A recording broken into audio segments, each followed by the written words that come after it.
हे dear student, अगर आप 11th class के स्टूडेंट हैं, आपका सब्जेक्ट ज्योग्राफी है तो ये क्लास आपके लिए बहुत ही ज़्यादा महत्वपूर्ण है क्योंकि ज्योग्राफी का क्वेश्चन पेपर को आज के क्लास में हम लोग कवर करेंगे। जैसे कि आपको पता है कि आपका यानी ज्योग्राफी का यानी एग्ज़ाम होना है। बहुत सारे बच्चों का अब तक यानी हो भी गया होगा और बहुत सारे बच्चों का नहीं हुआ है क्योंकि अलग अलग कॉलेज पर अलग अलग डेट पर एग्ज़ाम कंडक्ट होता है। अगर जिस भी बच्चे का एग्ज़ाम नहीं हुआ है तो आप इस क्वेश्चन पेपर को देख लीजिए, सिर्फ आप यानी आंसर को नोट कर लीजिए या ABCD आप लिख लीजिए अपने कॉपी में। सेम टू सेम हूबहू आपका यही पेपर आपको देखने को मिलेंगे। ठीक है, तो एग्जाम से पहले आप अच्छे से यानी सारे क्वेश्चन को देख लें या नोट कर लें क्योंकि देखिए 11th क्लास में कोई भी बच्चे तैयारी नहीं करते हैं, सिर्फ उसमें पास करना आपको अनिवार्य होता है। जब तक अगर आप पास नहीं कर पाते हैं अब तक आपका यानी 12th में एडमिशन नहीं होता है। ठीक है, तो चलिए आप लोग यानी इस क्लास को एंड तक देखेंगे और साथ में अपने दोस्तों को भी शेयर कर देंगे क्योंकि क्वेश्चन पेपर ओरिजिनल आपको यानी करवा रहे हैं, तो ये सबसे बड़ी खुशी की बात है। बिल्कुल आपको सेम टू सेम हूबहू आपको यानी यही देखने को मिलेंगे। अगर आप बिलीव नहीं होता है तो डाउनलोड कर लेंगे या आप अगर कोई एग्जाम दिए होंगे तो आपको यानी सेम टू सेम इसी प्रकार का आपको यानी दिखेंगे आपके पेपर में। ठीक है, तो चलिए हम लोग यानी स्टार्ट करते हैं। जैसे कि आपके स्क्रीन पे फर्स्ट क्वेश्चन आ गया है, तो इसमें क्या कहलाता है कि पहला क्वेश्चन इसमें क्या है कि निम्नलिखित में से यानी किस विद्वान ने ज्योग्राफी यानी भूगोल शब्द का प्रयोग सर्वप्रथम किया था। ठीक है, तो ज्योग्राफी शब्द का प्रयोग सबसे पहले जो किया गया था आप लोगों को पता होगा, इरेटोस्थेनीज के द्वारा जो है ज्योग्राफी शब्द का यानी प्रयोग किया था। तो इसका आंसर आपका क्या हो जाएगा, यानी बी बिल्कुल राइट आंसर हो जाएंगे। चलिए नेक्स्ट क्वेश्चन आपके स्क्रीन पे, निम्नलिखित में से यानी कौन सी संख्या पृथ्वी की आयु को प्रदर्शित करती है। तो ये देखिए इसमें से कौन सी संख्या पृथ्वी की आयु को यानी प्रदर्शित करती है।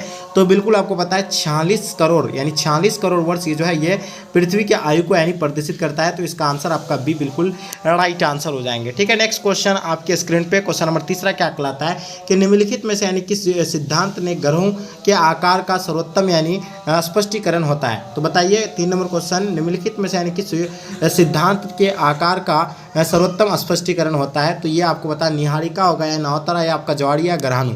तो बिल्कुल इसका आंसर आपका क्या हो जाएगा, निहारिका। इसका आंसर आपका परफेक्ट आंसर हो जाएंगे। ठीक है, चलिए नेक्स्ट क्वेश्चन की ओर चलते हैं। क्वेश्चन नंबर 4 आपके स्क्रीन पे, निम्न में से यानी कौन सी तरंग चट्टानों में संकुचन और फैलाव लाती है। तो बताइए इनमें से जो है कौन यानी संकुचन और फैलाव लाती है, ये कौन सा तरंग होगा, पी तरंग, एस तरंग, धरातलीय तरंग या इनमें से कोई नहीं। 4 नंबर क्वेश्चन का आपका आंसर जो होगा क्या हो जाएगा, तो इसका आंसर आपका हो जाएगा यानी पी तरंग, इसका राइट आंसर हो जाएंगे। ठीक है, तो पी तरंग बिल्कुल परफेक्ट आंसर हो जाएगा। क्वेश्चन देखेंगे 5 नंबर क्वेश्चन, पृथ्वी की किस परत में बेसाल्ट चट्टानें पाई जाती है। तो बताइए पृथ्वी के किस परत में बेसाल्ट चट्टानें पाई जाती है।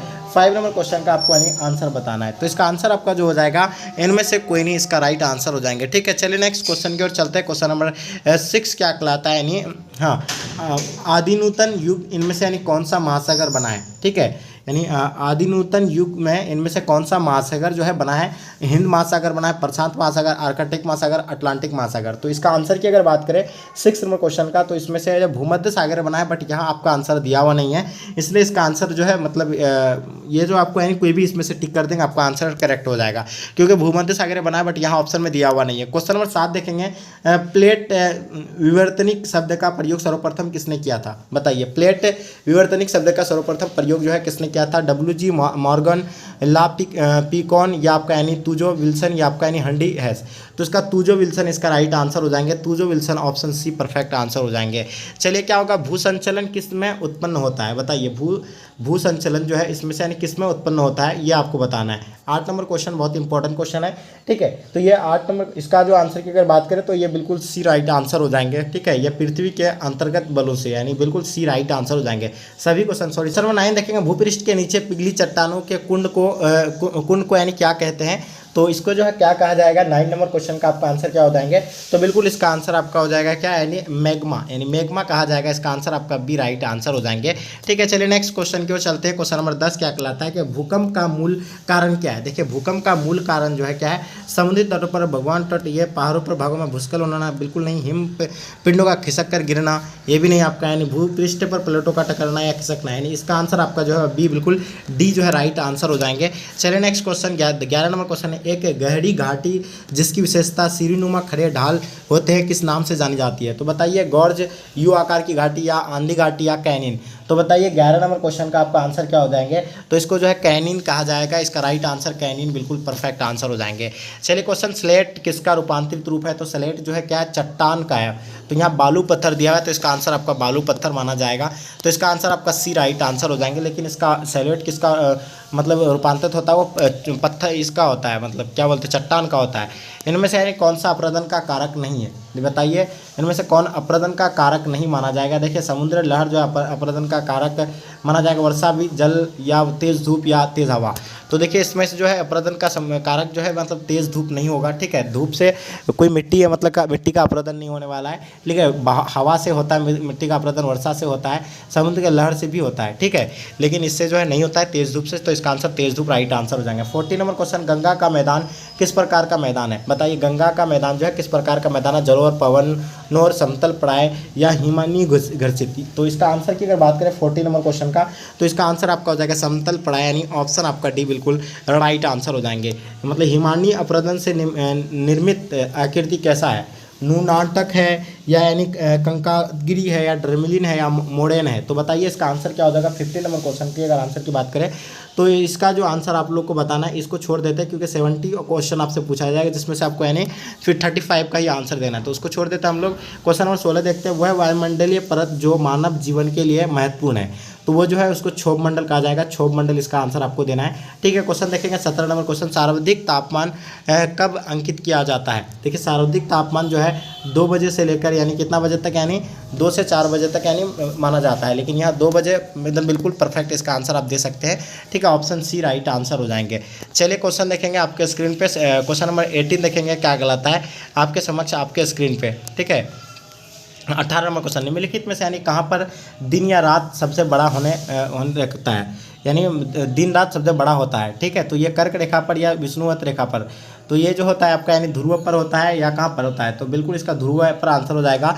क्वेश्चन नंबर 19 देखेंगे, ताप के अधिक होने पर वायुमंडल दाब क्या हो जाता है, कम हो जाता है, क्या हो जाता है, ताप के अधिक होने पर वायुमंडलीय दाब जो है क्या हो जाता है, यानी कम हो जाते हैं। क्वेश्चन नेक्स्ट क्वेश्चन, यानी डोलड्रम किस क्षेत्र को कहते हैं, ठीक है, तो ये जो है डोलड्रम जो है किस क्षेत्र को कहा जाता है। क्वेश्चन नंबर 20 नंबर क्वेश्चन का आपको यानी आंसर बताना है, तो इसका जो आंसर की अगर बात करें तो इसका भूध्रुवीय क्षेत्र को जो है डोलड्रम कहा जाता है, तो इसका आंसर आपका बी राइट आंसर हो जाएंगे। क्वेश्चन देखेंगे, यदि धरातल पर वायुदाब 1000 किलोमीटर मिली बार है तो धरातल की 1 किलोमीटर की ऊंचाई पर का वायु का दाब कितना होगा, तो ये 700 मिली बार हो जाएंगे। क्वेश्चन देखेंगे क्वेश्चन नंबर 22 देखिएगा, शीतोष्ण कटिबंधनीय क्षेत्र में सामान्यतः किस प्रकार की वर्षा होती है, तो ये जो है किस प्रकार की वर्षा होती है 22 का आपको बताना है। तो इसका आंसर की अगर बात करें तो इसका आंसर आपका हो जाएगा इनमें से कोई नहीं होगा, ठीक है।